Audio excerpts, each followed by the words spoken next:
السلام علیکم ورحمۃ اللہ وبرکاتہ۔ میرے عزیز بھائیوں اور بہنوں، جب ہم پر کوئی مصیبتیں آتی ہیں تو ہم کہتے ہیں کہ یہ مصیبتیں ہمارے اوپر ہی آنی تھی۔ جی، آپ کے اوپر ہی آنی تھی۔ پہلے اپنے بیک گراؤنڈ کو تو چیک کریں، کہیں کوئی ایسا عمل تو آپ نہیں کر رہے ہیں۔ جب مصیبتیں آتی ہیں اس کے بعد یہ سارے خیالات آتے ہیں، کیا ہی اچھا ہوتا اگر پہلے سے ہم اس راستے کو اختیار کرتے جس کی وجہ سے یہ مصیبتیں ہم پر نہیں آتی۔ ہم سینہ ٹھوک کر تو کہتے ہیں جتنا ہمارے مقدر میں ہے وہ مل کر رہے گا، لیکن جب بات دوسروں کی آتی ہے تو شاید اس وقت یہ بھول جاتے ہیں کہ جتنا ان کے مقدر میں ہے ان کو مل کر رہے گا۔ یہ بات اچھی طرح یاد رکھیے، بڑوں کا قول ہے کہ حسد سے بڑھ کر انسان کو نقصان پہنچانے والی کوئی بھی چیز نہیں ہے،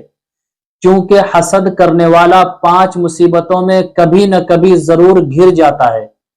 5 مصیبتوں کا حقدار ہے۔ اچھا، ایسا بھی نہیں ہے کہ حسد کرنے سے وہ انسان بہتر ہو جاتا ہے، اسے کوئی فائدہ ہو،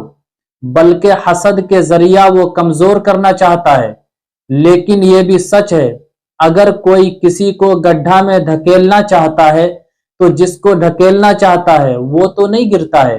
لیکن حسد کرنے والا ضرور گر جاتا ہے، اور جس سے حسد کرتا ہے اسے کوئی فرق بھی نہیں پڑتا ہے۔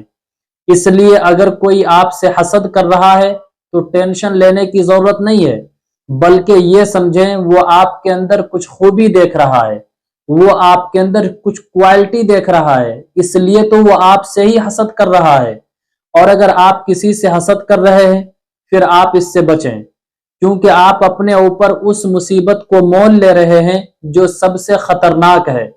اب سنیے، حسد کرنے والے کو 5 مصیبتیں جو آتی ہیں وہ کیا کیا ہیں۔ نمبر 1، بے انتہا غم۔ حسد کرنے والوں کو جو پہلی مصیبت آتی ہے وہ یہ ہے کہ وہ بے انتہا غم، ٹینشن میں ہی رہتا ہے۔ ارے یار، اس نے زمین لے لی، ارے یار یہ تو مجھ سے بھی آگے بڑھ گیا، ارے اس کے پاس بھی پیسے ہیں۔ کوئی ترتیب لگا کر اس کو کمزور کرنے کی کوشش کی جائے تو اس کو غریب بنانے کی کوشش کی جائے، ارے وہ اتنا قابل ہو گیا۔ اب حسد کرنے والا غم میں ہے، کوئی ان کے سامنے ان کی تعریف کر رہا ہے تو وہ جل بھون رہا ہے، وہ اگر اچھی کامیابی کے مقام پر جا رہا ہے تو یہ اسے دیکھ کر جل بھون رہا ہے، ہر وقت بے انتہا غم، سو رہا ہے پھر بھی اسی کے بارے میں سوچ رہا ہے، ارے کیسے یہ کمزور ہو جائے، کب میں اس کی بربادی کے دن دیکھوں گا۔ دوسری مصیبت یہ پہنچتی ہے کہ حسد کرنے والے کو اسے کوئی ثواب اور اجر بھی نہیں ملتا ہے۔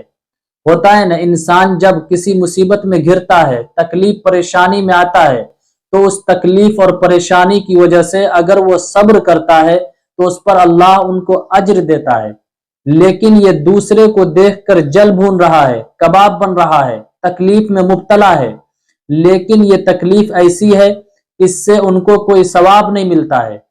تیسری مصیبت یہ آتی ہے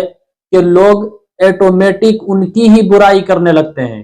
وہ دوسرے کی خوشی سے پریشان ہے اور اس کو گھما پھرا کر عجیب و غریب انداز میں رشتہ داروں کو، دنیا والوں کو ان کی برائی نکال نکال کر بتانا چاہتا ہے،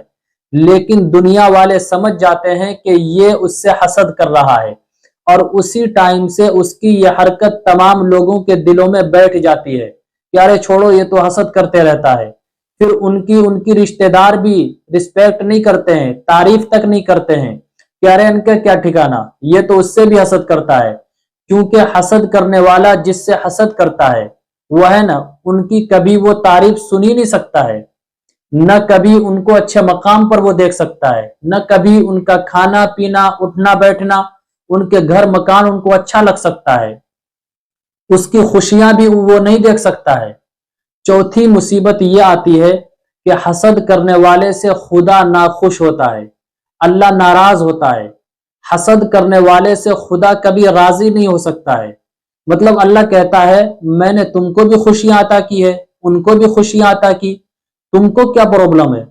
گویا کہ تم ان سے حسد نہیں کر رہے ہو، مجھ سے حسد کر رہے ہو کہ میں نے ان کو یہ چیزیں عطا کی ہے، میں نے ان کو خوشیاں عطا کی ہے، میں نے ان کو اس مقام پہ پہنچایا ہے،